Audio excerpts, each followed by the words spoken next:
బోగ్గొలకుంటలోని water works వద్ద మహిళలు వినూత్నంగా నిరసన చేపట్టారు. కార్పొరేటర్ సురేఖ ఆధ్వర్యంలో బతుకమ్మ ఆడుతూ తమ సమస్యలను వెలుగులోకి తెచ్చారు. మంచినీటి సమస్య, డ్రైనేజ్ సమస్యలు మరియు నీరు నిలవడంపై వారు ఆగ్రహం వ్యక్తం చేశారు. సమస్యలపై అనేకసార్లు ఫిర్యాదు చేసినప్పటికీ డీఆర్ఎఫ్ మరియు వాటర్ వర్క్స్ సిబ్బంది పట్టించుకోవడం లేదని మహిళలు మండిపడ్డారు. ఈ సమస్యల వల్ల చిన్నారుల నుంచి వృద్ధుల వరకు అందరికీ ఆరోగ్య సమస్యలు పెరుగుతున్నాయని వాపోయారు. తమ నిరసనలో భాగంగా మహిళలు వాటర్ వర్క్స్ తాళం వేసి నిరసన తెలిపారు. తమ సమస్యలను వెంటనే పరిష్కరించుకుంటే ఆందోళన ఉధృతం చేస్తామని వారు హెచ్చరించారు.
తెలంగాణ అవినీతి ప్రభుత్వం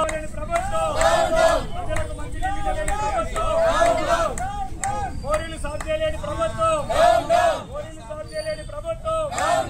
వాటర్ వర్క్స్ డిపార్ట్మెంట్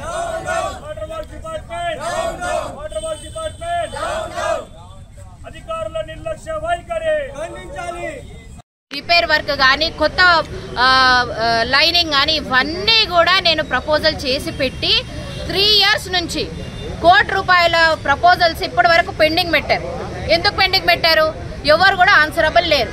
మరి గత సంవత్సరం నుండి ఎండీ మారారు, డీసీ మారారు, ఇక్కడ ఈ వాటర్ వర్క్స్ డిపార్ట్మెంట్లో ఏఈ మారారు, డీజీఎం మారారు, మారుతూనే ఉన్నారు కానీ ఎక్కడ సమస్య అక్కడే ఉంది.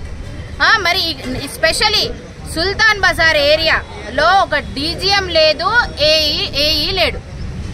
ఎక్కడన్నా ఇట్లా ఉంటుందా? ఇన్నిసార్లు ప్రతిసారి చెప్పినప్పటికీ కూడా ఇలా వినాలి, ఇలా వదిలేసేయాలి. ఎంతవరకు నేనైనా గమనూరుకుంటా? హాస్పిటల్స్ ఉన్న ప్లేసెస్లో, బస్తీ దవాఖాన ఉన్న ప్లేసెస్లో మురికి నీళ్లు, కొన్ని బస్తీలో అయితే పాపం నాకైతే వెళ్ళడానికి కూడా సిగ్గనిపిస్తుంది. ఇటువంటి నీళ్ళు ఇస్తున్నారు. చెప్తే సంవత్సరాలు అయిపోతుంది కానీ దేనికి మాత్రం పర్మనెంట్ సొల్యూషన్ మాత్రం అవ్వట్లేదు.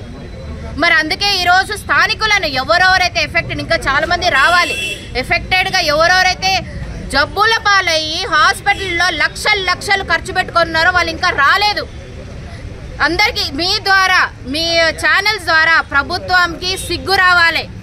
పెద్ద మాటలు చెప్పడం కాదు, కనీస నీటి సౌకర్యం కూడా మనం ప్రజలకు ఇవ్వకపోతే ప్రభుత్వం ఉండి ఎంత లేకంత